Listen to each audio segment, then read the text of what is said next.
As I said from the page before, that burning arrows were shot into the fort. Now, remember, there wasn't a lot of water. They needed it for their drinking. And look, as I said, mentioned, they were beating the flames with their blankets. But you know what? According to what we just read, where were the arrows? Where were they blazing? In one spot? No. The arrows were blazing everywhere. They went from roof to roof of the little cabins inside the fort, and the whole fort was on fire. What's going to happen to Daniel and the people living there? Guess what? What is the only thing you can do when all hope is lost? When you cannot do anything yourself, what do you do? Yes, you pray. And Daniel was a good Christian. He and his men started to pray. And how did God put out the rain? Oh, I made a mistake. I gave you a little clue. How can God put out the fire? Yeah. And the rain came down. And the rain came down.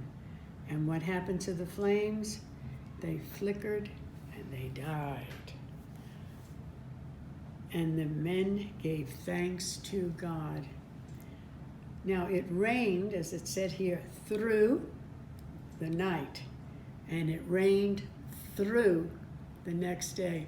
So you know that that fort got plenty of rain to kill any burning coals or embers that could have been left.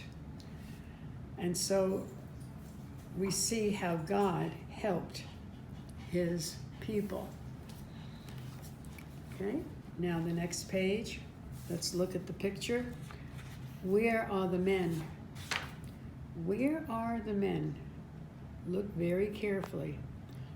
Are they outside by the river? Are they by the stockade? What do you think they're doing? Yes, the men are in the tunnel. They have started to dig, and suddenly Daniel says, shh, quiet.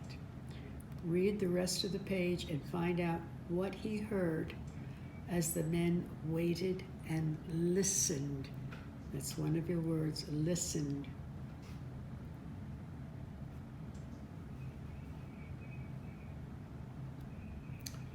Okay.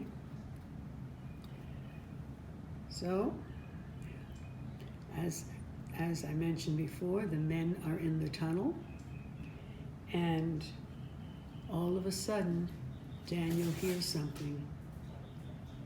They waited and they listened, and what did they hear? Ching, ching.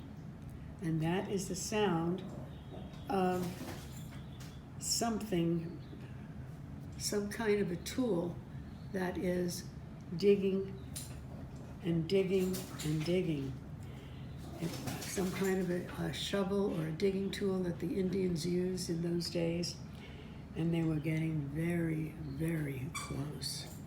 So what I would like you to do is to read that page again, and tomorrow we will find out, do they reach the Indians? Do they fight? Do they win? What is going to happen to their fort?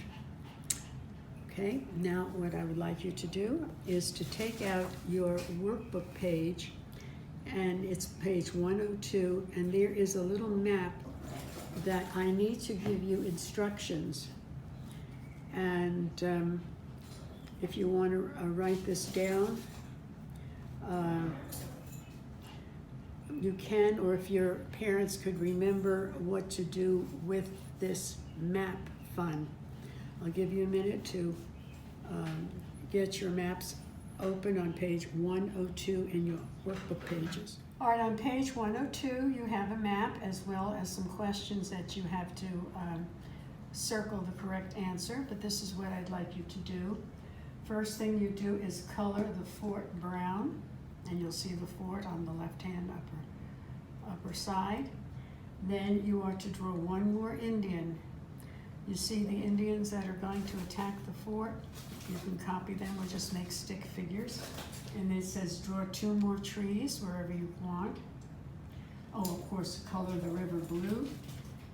Then 2 more trees, and then color the trees green any way you want. You're going to put trunks on them.